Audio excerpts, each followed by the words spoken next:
भारत ने अब तक सबसे ज्यादा मेडल जीते हैं? ओलंपिक में किस खिलाड़ी ने सबसे ज्यादा पदक जीते हैं? साथियों, आप मुझे जवाब भेजे न भेजे, पर माय गॉव में ओलंपिक्स पर जो क्विज है उसमें प्रश्नों के उत्तर देंगे तो कई सारे इनाम जीतेंगे। ऐसे बहुत सारे प्रश्न माय गॉव के रोड टू टोक्यो क्विज में है। आप रोड टू टोक्यो क्विज में भाग लें। भारत ने पहले कैसा परफॉर्म किया है, हमारी टोक्यो ओलंपिक्स के लिए अब क्या तैयारी है, ये सब खुद जाने और दूसरों को भी बताएं। मैं आप सबसे आग्रह करना चाहता हूं कि आप इस क्विज कंपटीशन में जरूर हिस्सा लीजिए। साथियों, जब बात टोक्यो ओलंपिक्स की हो रही हो तो भला मिल्खा सिंह जी जैसे लेजेंडरी एथलीट को कौन भूल सकता है। कुछ दिन पहले ही कोरोना ने उन्हें हमसे छीन लिया। जब वे अस्पताल में थे तो मुझे उनसे बात करने का अवसर मिला था। बात करते हुए मैंने उनसे आग्रह किया था। मैंने कहा था कि आपने तो 1964 में टोक्यो ओलंपिक्स में भारत का प्रतिनिधित्व किया था, इसलिए इस बार जब हमारे खिलाड़ी ओलंपिक्स के लिए टोक्यो जा रहे हैं तो आपको हमारे एथलीट्स का मनोबल बढ़ाना है, उन्हें अपने संदेश से प्रेरित करना है।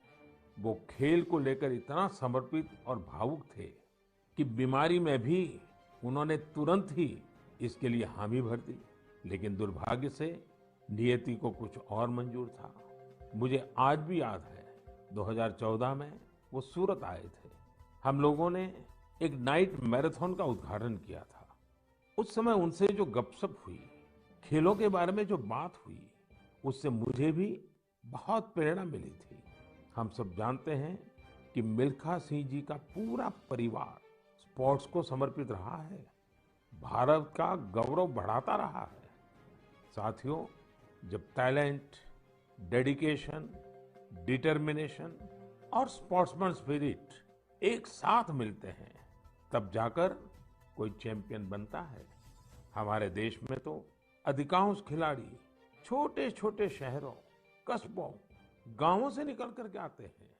टोक्यो जा रहे ओलंपिक दल में भी कई ऐसे खिलाड़ी शामिल हैं जिनका जीवन बहुत प्रेरित करता है। हमारे प्रवीण जाधव जी के बारे में आप सुनेंगे तो आपको भी लगेगा कि कितने कठिन संघर्षों से गुजरते हुए प्रवीण जी यहाँ पहुंचे हैं। प्रवीण जाधव जी महाराष्ट्र के सातारा जिले के एक गांव के रहने वाले हैं। वो आर्चरी के बेहतरीन खिलाड़ी हैं। उनके माता पिता मजदूरी कर परिवार चलाते हैं और अब उनका बेटा अपना पहला ओलंपिक्स खेलने टोक्यो जा रहा है। ये सिर्फ उनके माता पिता ही नहीं, हम सभी के लिए कितने गौरव की बात है। ऐसे ही एक और खिलाड़ी हैं हमारी नेहा गोयल जी। नेहा टोक्यो जा रही महिला हॉकी टीम की सदस्य हैं। उनकी माँ और बहनें साइकिल की फैक्ट्री में काम करके परिवार का खर्च जुटाती हैं। नेहा की तरह ही दीपिका कुमारी जी के जीवन का सफर भी उतार चढ़ाव भरा रहा है। दीपिका के पिता ऑटो रिक्शा चलाते हैं और उनकी माँ नर्स हैं। और अब देखिए, दीपिका अब टोक्यो ओलंपिक्स में भारत की तरफ से एकमात्र महिला तीरंदाज हैं। कभी विश्व की नंबर 1 तीरंदाज रही दीपिका के साथ हम सबकी शुभकामना है। साथियों, जीवन में हम जहां भी पहुंचते हैं, जितनी भी ऊंचाई प्राप्त करते हैं, जमीन से ये जुड़ाव हमेशा हमें अपनी जड़ों से बांधे रखता है। संघर्ष के दिनों के बाद मिली सफलता का आनंद भी कुछ और ही होता है। टोक्यो जा रहे हमारे खिलाड़ियों ने बचपन में साधनों, संसाधनों की हर कमी का सामना किया, लेकिन वो डटे रहे, जुटे रहे। उत्तर प्रदेश के मुजफ्फरनगर की प्रियंका गोस्वामी जी का जीवन भी बहुत सीख देता है। प्रियंका के पिता बस कंडक्टर है। बचपन में प्रियंका को वो बैग बहुत पसंद था जो मेडल पाने वाली खिलाड़ियों को मिलता है। इसी आकर्षण में उन्होंने पहली बार रेस वॉकिंग प्रतियोगिता में हिस्सा लिया था। अब आज वो इसकी बड़ी चैंपियन है। जेवलिन थ्रो में भाग लेने वाले शिवपाल सिंह जी बनारस के रहने वाले हैं। शिवपाल जी का तो पूरा परिवार ही इस खेल से जुड़ा हुआ है। इनके पिता, चाचा और भाई सभी भाला फेंकने में एक्सपर्ट हैं। परिवार की यही परंपरा उनके लिए टोक्यो ओलंपिक्स में काम आने वाली है। टोक्यो ओलंपिक के लिए जा रहे हैं चिराग शेट्टी और उनके पार्टनर सात्विक साईराज का हौसला भी प्रेरित करने वाला है। हाल ही में चिराग के नाना जी का कोरोना से निधन हो गया था। सात्विक भी खुद पिछले साल कोरोना पॉजिटिव हो गए थे, लेकिन इन मुश्किलों के बाद भी ये दोनों मेंस डबल शटल कंपटीशन में अपना सर्वश्रेष्ठ देने की तैयारी में जुटे हैं। एक और खिलाड़ी से मैं आपका परिचय कराना चाहूंगा। यह है हरियाणा के भिवानी के मनीष कौशिक जी। मनीष जी खेती किसानी वाले परिवार से आते हैं। बचपन में खेतों में काम करते करते मनीष को बॉक्सिंग का शौक हो गया था। आज ये शौक उन्हें टोक्यो ले जा रहा है। एक और खिलाड़ी हैं सीए भवानी देवी जी। नाम भवानी है और ये तलवारबाजी में एक्सपर्ट है। चेन्नई के रहने वाली भवानी पहली भारतीय फेंसर है जिन्होंने ओलंपिक में क्वालिफाई किया है। मैं कहीं पढ़ रहा था कि भवानी जी की ट्रेनिंग जारी रहे, इसके लिए उनकी मां ने अपने गहने तक गिरवी रख दिए थे। साथियों, ऐसे तो अनगिनत नाम है, लेकिन मन की बात में मैं आज कुछ ही नामों का जिक्र कर पाया हूं। टोक्यो जा रहे हर खिलाड़ी का अपना संघर्ष रहा है, बरसों की मेहनत रही है। वो सिर्फ अपने लिए ही नहीं जा रहे, बल्कि देश के लिए जा रहे हैं। इन खिलाड़ियों को भारत का गौरव भी बढ़ाना है और लोगों का दिल भी जीतना है। और इसलिए मेरे देशवासियों, में आपको भी एक सलाह देना चाहता हूं। हमें जाने अनजाने में भी हमारे इन खिलाड़ियों पर दबाव नहीं बनाना है, बल्कि खुले मन से इनका साथ देना है। हर खिलाड़ी का उत्साह बढ़ाना है। सोशल मीडिया पर आप हैशटैग चीयर फॉर इंडिया के साथ अपने इन खिलाड़ियों को शुभकामनाएं दे सकते हैं। आप कुछ और भी इनोवेटिव करना चाहें तो वो भी जरूर करें। अगर आपको कोई ऐसा आइडिया आता है जो हमारे खिलाड़ियों के लिए देश को मिलकर करना चाहिए, तो वो आप मुझे जरूर भेजिएगा। हम सब मिलकर टोक्यो जाने वाले अपने खिलाड़ियों को सपोर्ट करेंगे। Cheer for India, cheer for India, cheer for India. मेरे प्यारे देशवासियों, कोरोना के खिलाफ हम देशवासियों की लड़ाई जारी है, लेकिन इस लड़ाई में हम सब साथ मिलकर कई असाधारण मुकाम भी हासिल कर रहे हैं। अभी कुछ दिन पहले ही हमारे देश ने एक अभूतपूर्व काम किया है। 21 जून को वैक्सीन अभियान के अगले चरण की शुरुआत हुई और उसी दिन देश ने 86 लाख से ज्यादा लोगों को मुफ्त वैक्सीन लगाने का रिकॉर्ड भी बना दिया। और वो भी एक दिन में। इतनी बड़ी संख्या में भारत सरकार की तरफ से मुफ्त वैक्सीनेशन, और वो भी एक दिन में, स्वाभाविक है इसकी चर्चा भी खूब हुई है। साथियों, एक साल पहले सबके सामने सवाल था कि वैक्सीन कब आएगी। आज हम एक दिन में लाखों लोगों को मेड इन इंडिया वैक्सीन मुफ्त में लगा रहे हैं, और यही तो नए भारत की ताकत है। साथियों, वैक्सीन की सेफ्टी देश के हर नागरिक को मिले, हमें लगातार प्रयास करते रहना है। कई जगहों पर वैक्सीन हेजिटेंसी को खत्म करने के लिए कई संगठन, सिविल सोसाइटी के लोग आगे आए हैं और सब मिलकर के बहुत अच्छा काम कर रहे हैं। चलिए हम भी आज एक गांव में चलते हैं और उन्हीं लोगों से बात करते हैं वैक्सीन के बारे में। मध्य प्रदेश के बैतूल जिले के डुलारिया गांव चलते हैं। हेलो। नमस्कार। नमस्ते जी। मेरा नाम राजेश हिरावे, ग्राम पंचायत डुलारिया, भीमपुर ब्लॉक। राजेश जी, मैंने फोन इसलिए किया कि मैं जानना चाहता था कि अभी आपके गांव में अब कोरोना की क्या स्थिति है।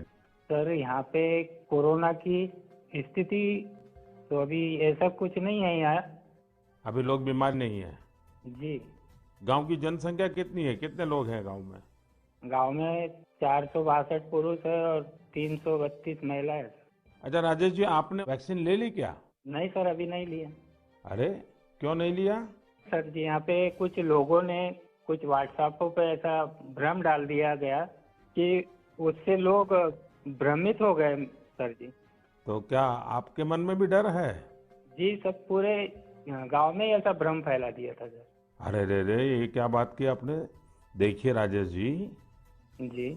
मेरा आपको भी और मेरे सभी गांव के भाई बहनों को यही कहना है कि डर है तो निकाल दीजिए। जी।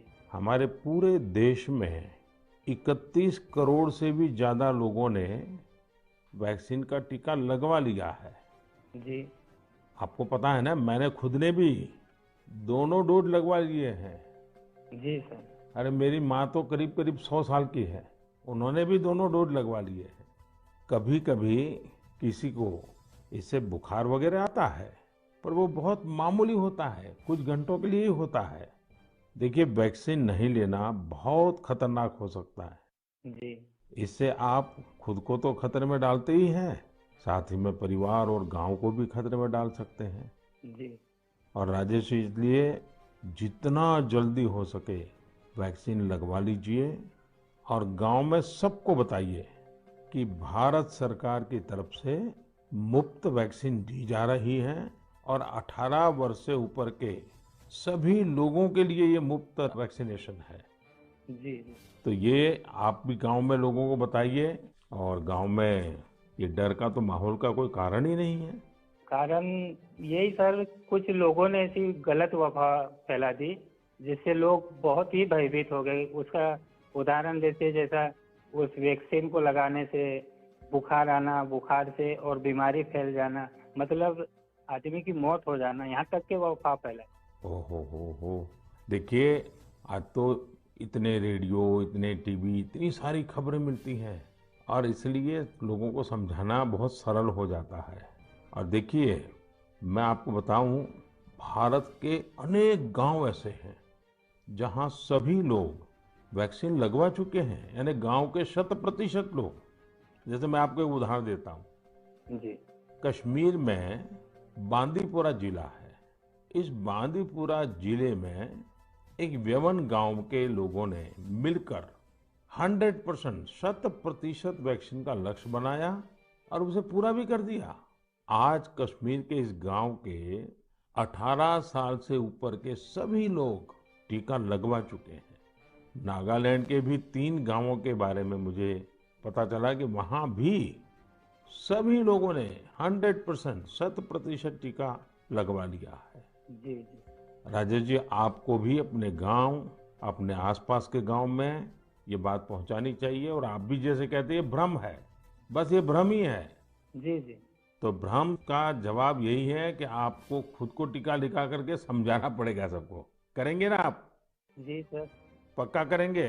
जी सर। जी सर, आपसे बात करने से मुझे ऐसा लगा कि मैं खुद भी टीका लगाऊंगा और लोगों को इसके बारे में आगे बढ़ाऊंगा। अच्छा, गांव में और भी कोई है जिनसे मैं बात कर सकता हूँ? जी है सर। कौन बात करेगा? हेलो सर, नमस्कार। नमस्ते जी, कौन बोल रहे हैं?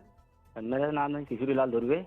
तो किशोरीलाल जी, अभी राजेश जी से बात हो रही थी जी सर। और वो तो बड़े दुखी होकर के भी बता रहे थे कि वैक्सीन को लेकर लोग अलग अलग बातें करते हैं। जी। आपने भी ऐसा सुना है क्या?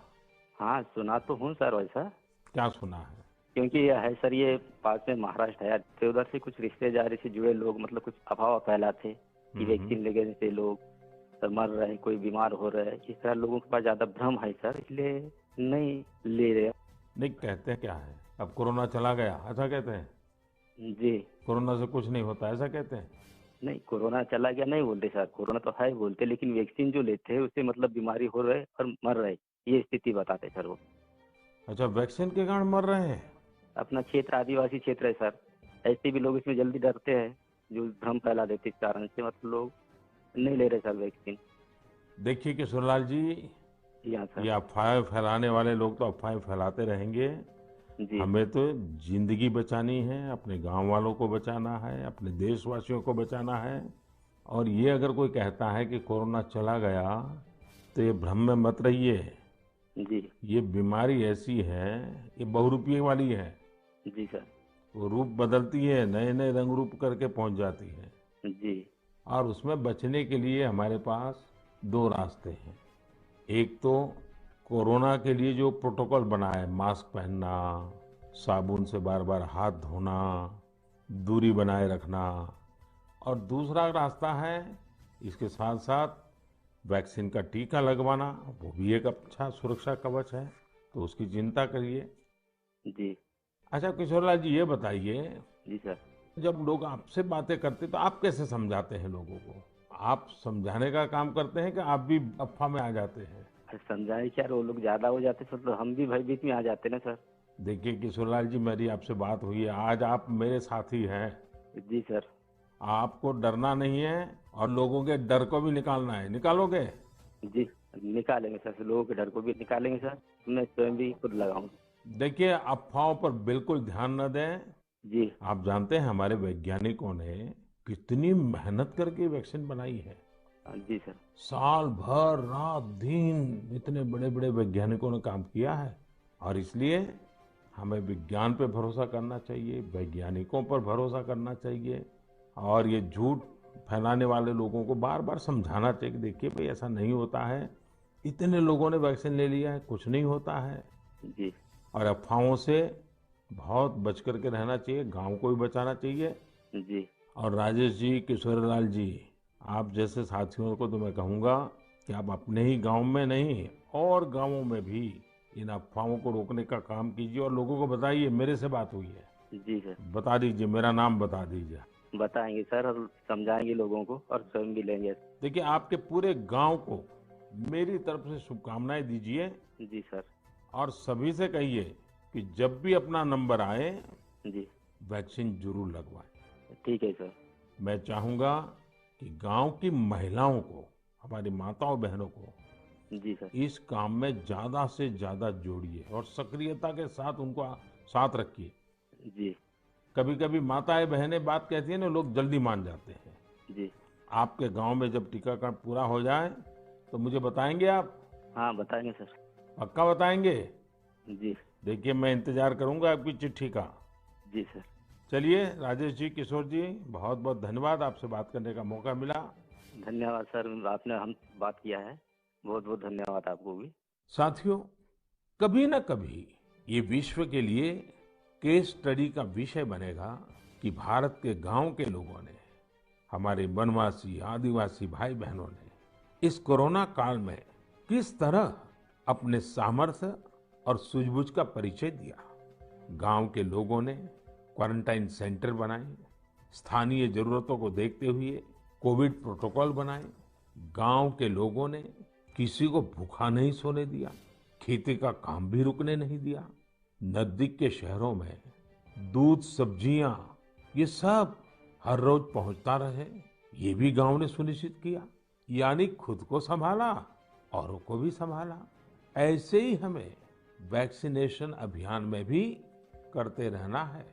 हमें जागरूक रहना भी है और जागरूक करना भी है। गांव में हर एक व्यक्ति को वैक्सीन लग जाए, ये हर गांव का लक्ष्य होना चाहिए। याद रखिए, और मैं तो आपको खास रूप से कहना चाहता हूं, आप एक सवाल अपने मन में पूछिए। हर कोई सफल होना चाहता है, लेकिन निर्णायक सफलता का मंत्र क्या है? निर्णायक सफलता का मंत्र है निरंतरता। इसलिए हमें सुस्त नहीं पड़ना है, किसी भ्रांति में नहीं रहना है। हमें सतत प्रयास करते रहना है, कोरोना पर जीत हासिल करनी है। मेरे प्यारे देशवासियों, हमारे देश में अब मानसून का सीजन भी आ गया है। बादल जब बरसते हैं तो केवल हमारे लिए नहीं बरसते, बल्कि बादल आने वाली पीढ़ियों के लिए भी बरसते हैं। बारिश का पानी जमीन में जाकर इकट्ठा भी होता है, जमीन के जल स्तर को भी सुधारता है। और इसलिए मैं जल संरक्षण को देश सेवा का ही एक रूप मानता हूँ। आपने भी देखा होगा, हम में से कई लोग इस पुण्य को अपनी जिम्मेदारी मानकर लगे रहे हैं।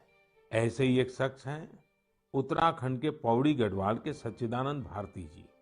भारती जी एक शिक्षक हैं और उन्होंने अपने कार्यों से भी लोगों को बहुत अच्छी शिक्षा दी है।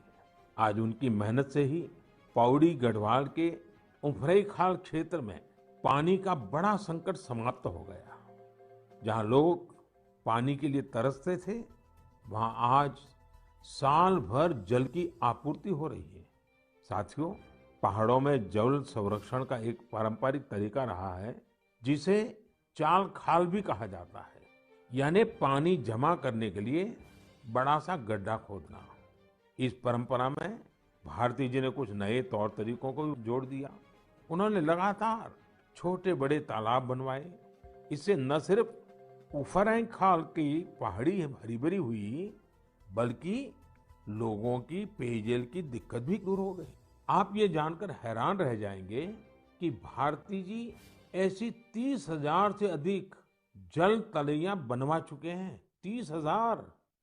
उनका ये भगीरथ कार्य आज भी जारी है और अनेक लोगों को प्रेरणा दे रहे हैं। साथियों, इसी तरह यूपी के बांदा जिले में अंधाव गांव के लोगों ने भी एक अलग ही तरह का प्रयास किया है। उन्होंने अपने अभियान को बड़ा ही दिलचस्प नाम दिया है, खेत का पानी खेत में, गांव का पानी गांव में। इस अभियान के तहत गांव के कई 100 बीघे खेतों में ऊंची ऊंची मेड़ बनाई गई है। इससे बारिश का पानी खेत में इकट्ठा होने लगा और जमीन में जाने लगा। अब ये सब लोग खेतों की मेड़ पर पेड़ लगाने की भी योजना बना रहे हैं। यानी अब किसानों को पानी, पेड़ और पैसा तीनों मिलेगा। अपने अच्छे कार्यों से पहचान तो उनके गांव की दूर दूर तक वैसे भी हो रही है। साथियों, इन सभी से प्रेरणा लेते हुए हम अपने आसपास जिस भी तरह से पानी बचा सकते हैं, हमें बचाना चाहिए। मानसून के इस महत्वपूर्ण समय को हमें गंवाना नहीं है। मेरे प्यारे देशवासियों, हमारे शास्त्रों में कहा गया है, नास्ति मूलम अनौषधम, अर्थात पृथ्वी पर ऐसी कोई वनस्पति ही नहीं है जिसमें कोई न कोई औषधीय गुण न हो। हमारे आसपास ऐसे कितने ही पेड़ पौधे होते हैं जिनमें अद्भुत गुण होते हैं, लेकिन कई बार हमें उनके बारे में पता ही नहीं होता। मुझे नैनीताल से एक साथी भाई परितोष ने इस विषय पर एक पत्र भेजा है। उन्होंने लिखा है कि उन्हें गिलोय और दूसरी कई वनस्पतियों के इतने चमत्कारी मेडिकल गुणों के बारे में कोरोना आने के बाद ही पता चला। परितोष ने मुझे आग्रह भी किया है कि मैं मन की बात के सभी श्रोताओं से कहूं कि आप अपने आसपास की वनस्पतियों के बारे में जानिए और दूसरों को भी बताइए। वास्तव में ये तो हमारी सदियों पुरानी विरासत है, जिसे हमें ही संजोना है। इसी दिशा में मध्य प्रदेश के सतना के एक साथी हैं श्रीमान रामलोटन कुशवाहा जी। उन्होंने बहुत ही सराहनीय काम किया है। रामलोटन जी ने अपने खेत में एक देशी म्यूजियम बनाया है। इस म्यूजियम में उन्होंने सैकड़ों औषधीय पौधों और बीजों का संग्रह किया है। इन्हें वो दूर सुदूर क्षेत्रों से यहाँ लेकर आए हैं। इसके अलावा वो हर साल कई तरह की भारतीय सब्जियां भी उगाते हैं। रामलोटन जी की इस बगिया, इस देशी म्यूजियम को लोग देखने भी आते हैं और उससे बहुत कुछ सीखते भी हैं। वाकई एक बहुत अच्छा प्रयोग है जिसे देश के अलग अलग क्षेत्रों में दोहराया जा सकता है। मैं चाहूंगा आप में से जो लोग इस तरह का प्रयास कर सकते हैं वो जरूर करें। इससे आपकी आय के नए साधन भी खुल सकते हैं। एक लाभ ये भी होगा कि स्थानीय वनस्पतियों के माध्यम से आपके क्षेत्र की पहचान भी बढ़ेगी। मेरे प्यारे देशवासियों, अब से कुछ दिनों बाद 1 जुलाई को हम नेशनल डॉक्टर्स डे मनाएंगे। ये दिन देश के महान चिकित्सक और स्टेट्समैन डॉक्टर बीसी राय की जन्म जयंती को समर्पित है। कोरोना काल में डॉक्टर्स के योगदान के हम सब आभारी हैं। हमारे डॉक्टर्स ने अपनी जान की परवाह न करते हुए हमारी सेवा की है। इसलिए इस बार नेशनल डॉक्टर्स डे और भी खास हो जाता है। साथियों, मेडिसिन की दुनिया के सबसे सम्मानित लोगों में से एक हिपोक्रेट्स ने कहा था, wherever the art of medicine is loved, there is also a love of humanity. यानी जहां आर्ट ऑफ मेडिसिन के लिए प्रेम होता है, वहां मानवता के लिए भी प्रेम होता है। डॉक्टर्स इसी प्रेम की शक्ति से ही हमारी सेवा कर पाते हैं। इसलिए हमारा ये दायित्व है कि हम उतने ही प्रेम से उनका धन्यवाद करें, उनका हौसला बढ़ाएं। वैसे हमारे देश में कई लोग ऐसे भी हैं जो डॉक्टर्स की मदद के लिए आगे बढ़कर काम करते हैं। श्रीनगर से एक ऐसे ही प्रयास के बारे में मुझे पता चला। यहाँ डल झील में एक बोट एम्बुलेंस सर्विस की शुरुआत की गई। इस सेवा को श्रीनगर के तारिक अहमद पटलू जी ने शुरू किया, जो एक हाउस बोट ओनर है। उन्होंने खुद भी कोविड-19 से जंग लड़ी है और इसी से उन्हें एम्बुलेंस सर्विस शुरू करने के लिए प्रेरित किया। उनकी इस एम्बुलेंस से लोगों को जागरूक करने का अभियान भी चल रहा है। वो लगातार एम्बुलेंस से अनाउंसमेंट भी कर रहे हैं। कोशिश यही है कि लोग मास्क पहनने से लेकर दूसरी हर जरूरी सावधानी बरतें। साथियों, डॉक्टर्स डे के साथ ही 1 जुलाई को चार्टर्ड अकाउंटेंट्स डे भी मनाया जाता है। मैंने कुछ वर्ष पहले देश के चार्टर्ड अकाउंटेंट्स से ग्लोबल लेवल की भारतीय ऑडिट फर्म्स का उपहार मांगा था। आज मैं उन्हें इसकी याद दिलाना चाहता हूँ। अर्थव्यवस्था में पारदर्शिता लाने के लिए चार्टर्ड अकाउंटेंट्स बहुत अच्छी और सकारात्मक भूमिका निभा सकते हैं। मैं सभी चार्टर्ड अकाउंटेंट्स, उनके परिवार के सदस्यों को अपनी शुभकामनाएं देता हूँ। मेरे प्यारे देशवासियों, कोरोना के खिलाफ भारत की लड़ाई की एक बड़ी विशेषता है। इस लड़ाई में देश के हर व्यक्ति ने अपनी भूमिका निभाई है। मैंने मन की बात में अक्सर इसका जिक्र किया है, लेकिन कुछ लोगों को शिकायत भी रहती है कि उनके बारे में उतनी बात नहीं हो पाती है। अनेक लोग, चाहे बैंक स्टाफ हो, टीचर्स हो, छोटे व्यापारी या दुकानदार हो, दुकानों में काम करने वाले लोग हों, रेहड़ी पटरी वाले भाई बहन हो, सिक्योरिटी वॉचमैन या फिर पोस्टमैन और पोस्ट ऑफिस के कर्मचारी, दरअसल यह लिस्ट बहुत ही लंबी है और हर किसी ने अपनी भूमिका निभाई है।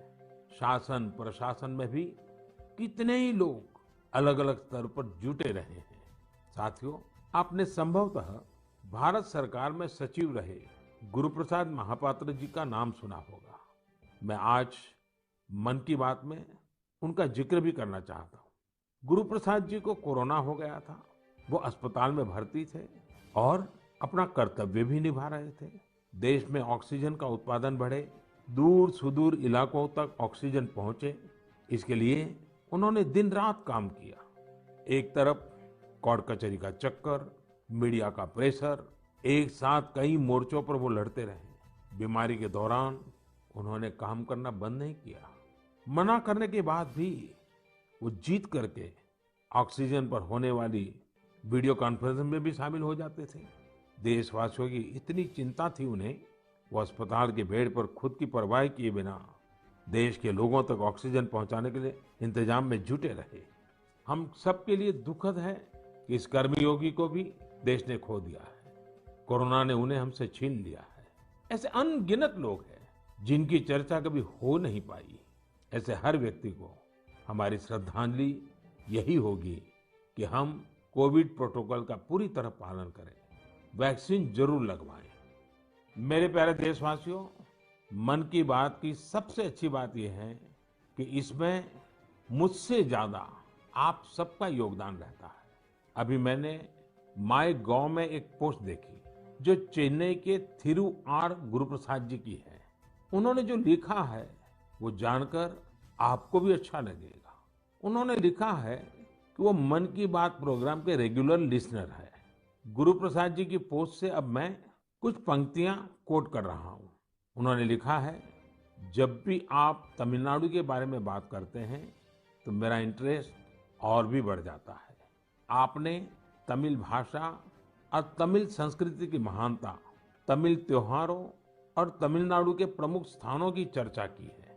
गुरुप्रसाद जी आगे लिखते हैं कि मन की बात में मैंने तमिलनाडु के लोगों की उपलब्धियों के बारे में भी कई बार बताया है। थिरुकुरल के प्रति आपके प्यार और थिरुवल्लुवर जी के प्रति आपके आदर का तो कहना ही क्या। इसलिए मैंने मन की बात में आपने जो कुछ भी तमिलनाडु के बारे में बोला है, उन सबको संकलित कर एक ई बुक तैयार की है। क्या आप इस ई बुक को लेकर कुछ बोलेंगे और इसे नमो ऐप पर भी रिलीज करेंगे? धन्यवाद। ये मैं गुरु प्रसाद जी का पत्र आपके सामने पढ़ रहा था। गुरु प्रसाद जी, आपकी ये पोस्ट पढ़कर बहुत आनंद आया।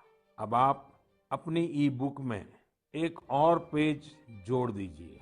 नान तमिल कला चाराक्तिन पेरिये अभिमानी, नान उलगतलय पलमयान तमिल मोलियन पेरिये अभिमानी। उच्चारण का दोष अवश्य होगा, लेकिन मेरा प्रयास और मेरा प्रेम कभी भी कम नहीं होगा। जो तमिल भाषी नहीं है, उन्हें मैं बताना चाहता हूँ, गुरु प्रसाद जी को मैंने कहा है, मैं तमिल संस्कृति का बहुत बड़ा प्रशंसक हूँ। मैं दुनिया की सबसे पुरानी भाषा तमिल का बड़ा प्रशंसक हूँ। साथियों, हर हिंदुस्तानी को विश्व की सबसे पुरातन भाषा हमारे देश की है, इसका गुणगान करना ही चाहिए, उस पर गर्व महसूस करना चाहिए। मैं भी तमिल को लेकर बहुत गर्व करता हूँ। गुरु प्रसाद जी, आपका ये प्रयास मेरे लिए एक नई दृष्टि देने वाला है, क्योंकि मैं मन की बात करता हूँ तो सहज सरल तरीके से अपनी बात रखता हूँ। मुझे नहीं मालूम था कि इसका ये भी एक एलिमेंट था। आपने जब पुरानी सारी बातों को इकट्ठा किया तो मैंने भी उसे एक बार नहीं बल्कि 2 बार पढ़ा। गुरु प्रसाद जी, आपकी इस बुक को मैं नमो ऐप पर जरूर अपलोड करवाऊंगा। भविष्य के प्रयासों के लिए आपको बहुत बहुत शुभकामनाएं। मेरे प्यारे देशवासियों, आज हमने कोरोना की कठिनाइयों और सावधानियों पर बात की। देश और देशवासियों की कई उपलब्धियों पर भी चर्चा की। अब एक और बड़ा अवसर भी हमारे सामने है। 15 अगस्त भी आने वाला है। आजादी के 75 वर्ष का अमृत महोत्सव हमारे लिए बहुत बड़ी प्रेरणा है। हम देश के लिए जीना सीखें। आजादी की जंग देश के लिए मरने वालों की कथा है। आजादी के बाद के इस समय को हमें देश के लिए जीने वालों की कथा बनाना है। हमारा मंत्र होना चाहिए इंडिया फर्स्ट। हमारे हर फैसले, हर निर्णय का आधार होना चाहिए इंडिया फर्स्ट। साथियों, अमृत महोत्सव में देश ने कई सामूहिक लक्ष्य भी तय किए हैं। जैसे हमें अपने स्वाधीनता सेनानियों को याद करते हुए उनसे जुड़े इतिहास को पुनर्जीवित करना है। आपको याद होगा कि मन की बात में मैंने युवाओं से स्वाधीनता संग्राम पर इतिहास लेखन करके शोध करने इसकी अपील की थी।